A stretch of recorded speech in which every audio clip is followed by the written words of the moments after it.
This film will look into the globalization of education and how it has affected education in Pakistan, with an emphasis on girls. So what is globalization?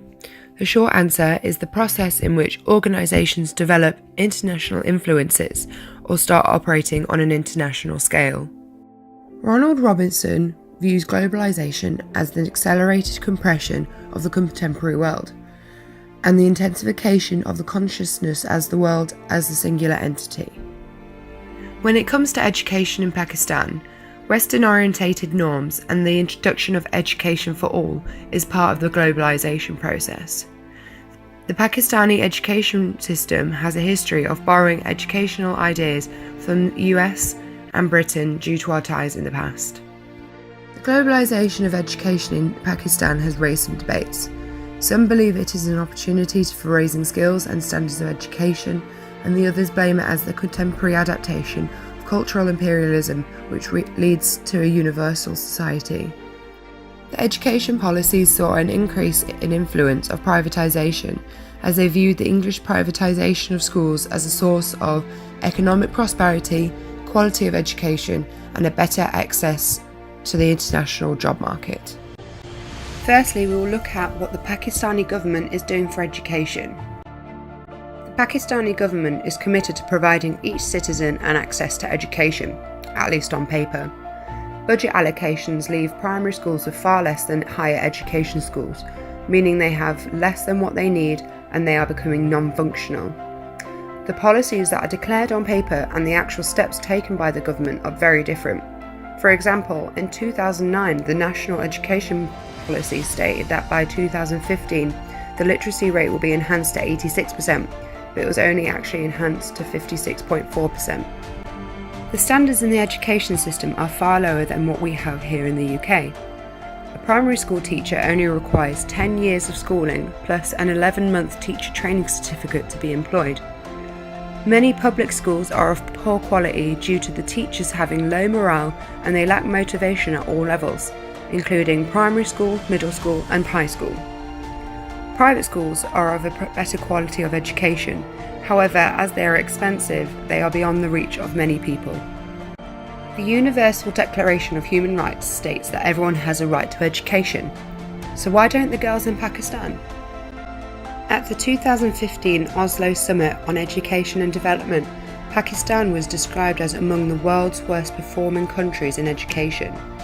In 2018, the new government stated in their manifesto that nearly 22.5 million children are out of school, and it is the girls that are particularly affected.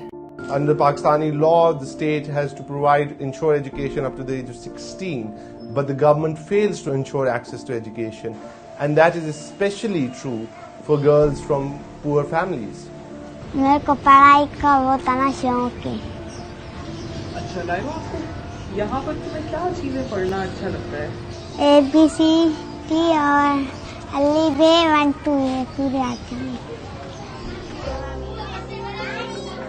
In the absence of government schools being available, the private school business in Pakistan is booming.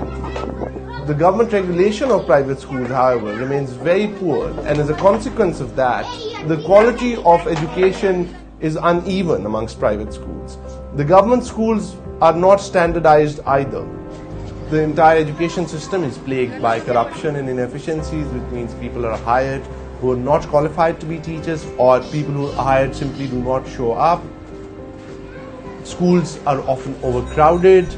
Schools do not have clean running water, which affects girls who are menstruating. As you can see in this graph, the number of girls attending higher education drops at each level. Starting in primary school, only 41% of the enrolled children were girls. In middle school, only 34%, and high school only 28%. This could be due to the fact that there are less employment opportunities for women in the rural areas, and therefore it is not beneficial for families to send girls to school to receive a higher education. However, the level of achievement of female students is consistently higher than of male students, and this is why it is a shame that the girls do not get the same opportunities to develop their educational capabilities. So what is happening to the girls in Pakistan?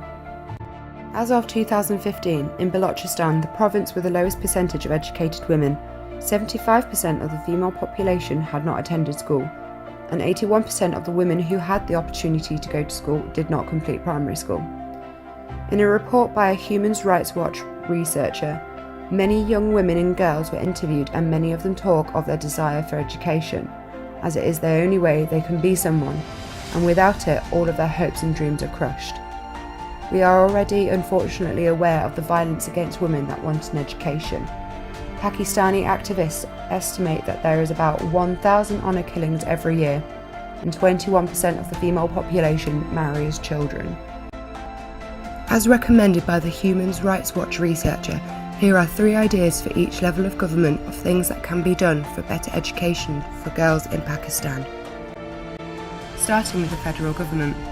Firstly, strengthen the federal government's role in assisting provincial governments in provision of education, with the goal of ending gender disparities in all provinces. Secondly, increase the budget on education in line with the United Nations Educational, Scientific and Cultural Organisations' recommended levels needed to fulfil obligations related to the right to education. And thirdly, raise the national minimum age of marriage to 18 with no exceptions, and develop and implement a national action plan to end child marriage with the goal of ending all child marriage by 2030 as per the Sustainable Development Goal. Moving on to the provincial government. Firstly, direct the Provincial Education Authority to make girls' education a priority within the educational budget in regard to the construction of schools, training and recruitment of female teachers, and the providing of supplies, to address the imbalance between the participation of boys and girls in education. Secondly, instruct police officials to work with schools to ensure the safety of students, including monitoring potential threats to students, teachers and schools, and working to prevent harassment of students, especially girls. And third, strengthen the enforcement of anti-child labour laws. And finally, the provincial education authorities. First, rehabilitate, build and establish new schools, especially co-ed and girls' schools. Second, provide free or affordable transport for students who travel long distances or through difficult environments to get to a government school. And lastly, explore options for increasing attendance by girls from poor families through scholarships, food distribution, or meal programs at girls' schools. Malala Yousafzai is an educational, women's rights and children's activist in Pakistan who fought for education for girls, which in 2012 led to her being shot in the head by a Taliban gunman. Luckily, she survived and later received a Nobel Peace Prize. In 2009, at the age of 11, Malala was blogging for the BBC about living in Pakistan while the Taliban were threatening to close girls' schools. Her father was a teacher and ran a girls' school in the village. He wanted to give Malala every opportunity a boy would have. The Taliban had banned girls from going to school, and Malala spoke out publicly on behalf of girls and their right to learn. This made her a target of the Taliban. A few years later, she found the Malala Fund and co-authored I Am Malala after recovering completely in Birmingham. She still lives here in the UK, as back in Pakistan the reception of Malala is mostly negative.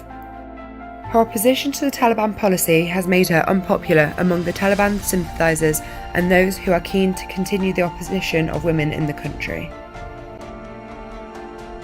Malala's story has influenced many other girls in Pakistan to stand up for what they believe in, and the government is taking the necessary steps to enable all boys and girls to go to school, but only time will tell if it will actually happen. The story of Malala shows that girls want an education, that they want to be equal with boys to get every opportunity possible in their future. Hopefully one day they will get the equality and education that they deserve. On the 9th of October 2012, the Taliban shot me on the left side of my forehead. They shot my friends too. They thought that the bullet would silence us, but they failed. And out of that silence came thousands of voices. The terrorists thought that they would change my aims and stop my ambitions. But nothing changed in my life except this. Weakness, fear, and hopelessness died. Strength, power, and courage was born.